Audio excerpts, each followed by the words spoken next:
Hi friends, ఈరోజు దొండకాయ rice ఎలా చేయాలో చూద్దామండి. ఈ దొండకాయలు మా చెట్లో వచ్చినాయండి, ఫ్రెష్గా ఈరోజు హార్వెస్ట్ చేసినాను. దానికి ముందుగా వైట్ రైస్ వండుకోవాలండి. వైట్ రైస్లో కొంచెం ఆయిల్ వేసినాను, 2 టేబుల్ స్పూన్స్. పుదీనా కరివేపాకు వేసి రైస్ పెట్టేసినానండి. పొడి పొడిగా వచ్చేట్టుగా వస్తుంది ఆయిల్ వేస్తే. వాటికి కావాల్సిన ఇంగ్రీడియంట్స్ అండి: ఉల్లిపాయ, వెల్లుల్లిపాయ, చెక్క, లవంగము, జీలకర్ర, బిర్యానీ ఆకు, 2 పచ్చిమిరకాయలు. కావాలంటే మీ కారానికి తగ్గట్టుగా ఇంకో 2 కూడా వేసుకోవచ్చండి. ఇలాగా ఒకదాన్ని 6-8 పీసుల్లాగా చేసుకోవాలి. నావి కొంచెం సన్నగా ఉన్నాయి కాబట్టి 6 పీసులు చేసినానండి ఒక కాయని. అల్లం వెల్లుల్లి పేస్టు. నేను పచ్చిమిరకాయలు వాడనండి, అందుకని అవాయిడ్ చేస్తున్నాను. మీరు వండేటప్పుడు ఉల్లిపాయలతో పాటు వేసుకోండి. ఆయిల్ డీప్ ఫ్రై చేసుకోవాలండి. ఆయిల్లో ఇలా కట్ చేసి దొండకాయలు వేసుకోవాలండి. దాంట్లో కొంచెం వాటర్ పెట్టండి, ఆయిల్ చిక్క ఉంటాయండి. ఇలాగ మనం డీప్ ఫ్రై చేసుకోవాలండి. మీడియం ఫ్లేమ్లో పెట్టుకోవాలండి, మరి సిమ్లో కూడా పెట్టకూడదు, ఆయిల్ పీల్చేస్తుంది. మీడియంలో పెట్టుకుంటే సరిపోతుంది. ఇవి కొంచెం కలర్ మారేదాకా వేయించుకోవాలండి. ఇంకా గ్రీన్గా ఉంది, ఇంకా కొంచెం పడుతుంది, ఒక 2-3 మినిట్స్ పడుతుందండి వేయించుకోవడానికి. బ్రౌనిష్ కలర్లో వస్తుంది, అప్పుడు మనం తీసి పక్కన పెట్టుకోవాలండి. ఇట్లా తిప్పుతూ ఉంటే అవి కదులుతూ ఉంటాయి. మనం ఈ కలర్కి వచ్చినాక మనం తీసి పక్కన పెట్టుకోవాలండి. ఆఫీస్కి వాటికి వెళ్ళేటప్పుడు మనం ఫటాఫట ఈ రైస్లు చేసేసుకోవచ్చండి, సింగిల్ రైస్లు. మీకు మార్నింగ్ అంత టైం లేదు ఫ్రై చేసుకోవాలి అంటే ముందు రోజు నైట్ కూడా మీరు చేసి పెట్టేసుకోవచ్చండి. ఫ్రై చేస్తాం కాబట్టి అవేం పాడవవు.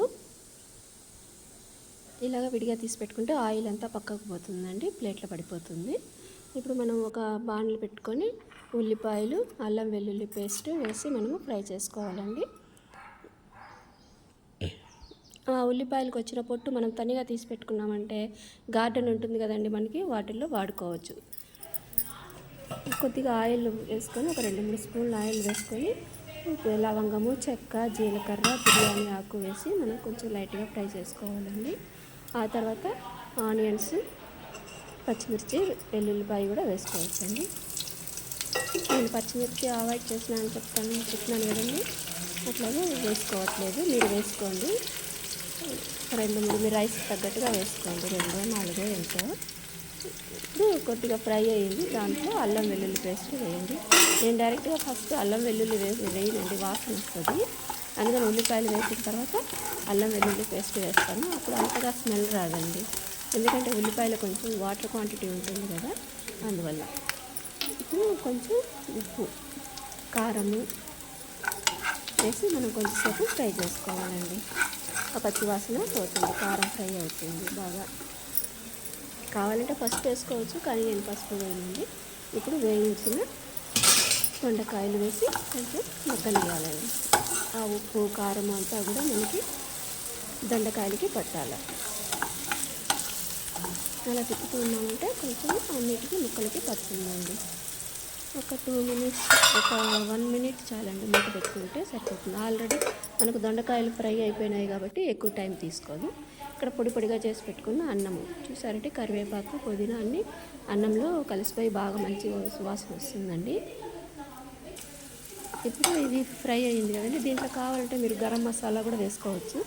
ఎక్కువ మసాలా కావాలన్న వాళ్ళు అట్లా గరం మసాలా వేసుకోవచ్చండి. నేను అంత ఎక్కువ మసాలా వేయను, అందువల్ల లవంగము, చెక్క వాటితో వదిలేసినానండి. కావాలంటే మీరు గరం మసాలా కూడా వేసుకోవచ్చు, కొంచెం మసాలా వస్తుంది. ఇట్లాగా వేయించిన దాన్ని రైస్ కొంచెం ఆరాలండి, ఆరిందంటే పొడి పొడిగా వస్తుంది. దాన్ని ఇట్లా కలిపేసుకోవాలి. చూసారా, కలిపేసుకొని మనం క్యారియర్లో పెట్టేసుకున్నామంటే రాయితా వేసుకొని సూపర్గా ఉంటుందండి. రాయితాతో వాడుకుంటే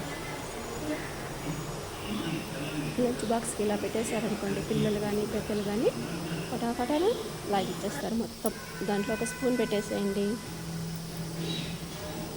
ఈ వీడియో నచ్చితే లైక్ చేయండి. బాయ్.